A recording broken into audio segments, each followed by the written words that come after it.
Nerd Caliber at the New York Comic Con. I'm here with Mr. Roddenberry, talking about his new documentary, Trek Nation. Tell us again the genesis of this idea. How did this all come about? You know, my father passed away when I was 17, and I didn't really know him. He was an authority figure to me then. You know, I knew he did Star Trek. I knew people called him the Great Bird of the Galaxy, but I didn't get him. I had no idea what Star Trek was or what he was about. And it wasn't until after he passed away that I began to open my ears and eyes and hear stories about how, you know, this TV show, this science fiction show, was changing lives and inspiring people. And I went, what? No, come on. And so it led me down this road of wanting to find out what Star Trek was about, which connected me to my father. You know, he created Star Trek, so I wanted to find out what my father was about. And so I talked to fans, friends, family, other luminaries in the sci-fi industry, and I had an amazing opportunity to learn a great deal about the man, and to some degree the myth. And I don't want to call it myth, but the man behind the myth is what I should say. That, you know, so many people put him on this pedestal. And when someone's put on a pedestal, people can revere them, but they can't identify with them, especially a son.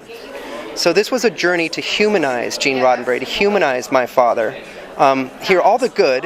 There wasn't too much bad, but I wanted to hear it so I could identify with him and love him as a man and as a father. And I hope the audience can take away the opportunity of realizing that anyone with passion and drive and belief can be the next, I don't want to single out my father, but can be the next Gene Roddenberry or whatever the case may be. How difficult was this to put together? I mean, it sounds like a very extensive project. It was only difficult because I didn't know what I was doing. The gentleman and I who worked on it, Scott Calthorpe, he had some experience in entertainment, and we would go down a road and kind of branch off and get lost in that direction and go down another road. And so we had many versions of this put together. You know, I'll put a lot of the blame on myself for not being able to see the forest through the trees. It was a journey of learning in many ways. And Discovery Channel has really helped us focus it and get it together. So it's going to be phenomenal.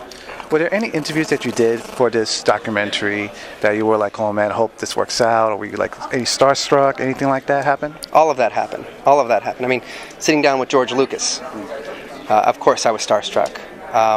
But he turned out to be an amazing individual who was so respectful and pleasant to talk to and interesting. Said certain things like Star Wars stood on the shoulders of Star Trek. I mean, he was very humble and very approachable and complimentary towards my father. And I really admired him a tremendous amount after that. And then there were some other ones. We met with Dennis Rodman. We were trying to figure out a diversity of fans. You know, I wanted to take the stereotypes, the geek, the jock, the Playboy bunny who we interviewed. I wanted to get all these things because I believe there's a commonality in Star Trek. We can come from completely different worlds, yet we all can agree on this future where we all work together.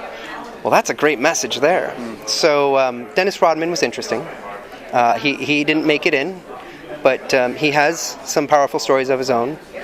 And Tammy Faye Mesner, who is Tammy Faye Baker, she did not make it, but she had some amazing stories as well. And but yes, I was definitely wondering sometimes what we were going to get out of these. One final question. Now, Star Trek, like many other popular things in our culture, has been deconstructed, and many people have put out different themes, talked about different themes about it. Were there anything that in your journey doing this documentary that maybe that your father meant to say in his work that maybe other writers have not caught yet? Absolutely. Well, it depends on what. I'm not sure I'm going to answer this exactly right, but there are a lot of issues that my father wanted to address that didn't. Sex, drugs, homosexuality. These things, you know, my father would have liked to get out there, but you know, he wasn't a one-man army. Plenty of censors. Even in the 80s and 90s, there were still censors. So, you know, a lot of people come up and talk to me about the homosexual issue. I hate to call it an issue, homosexuality, and say, you know, why wasn't that really done in Star Trek? They kind of skirted around it, but they didn't really do it. And the answer that I heard that people said my father had for that was the reason why it wasn't on. He had to say this because the censors wouldn't let him get it on, but in the future, in the 23rd century, people aren't walking around with rainbow patches or doing the stereotypical gay thing. I mean, I'm stereotyping here, but they weren't skipping down the hallway. In the future, being gay doesn't matter. It's the same thing as being straight or being Christian or whatever the case may be. we're in a future where it doesn't matter. Everyone loves everyone for who they are. It's a non-issue. So, on the Enterprise, yeah, there were plenty of gay people. You just didn't know it because it didn't matter. Awesome. When would this be coming out and where? Trek Nation will be out on the Science Channel November 30th. Excellent. Yeah. Well, this is Mr. Roddenberry. This is Emmanuel from Nerd Caliber signing out.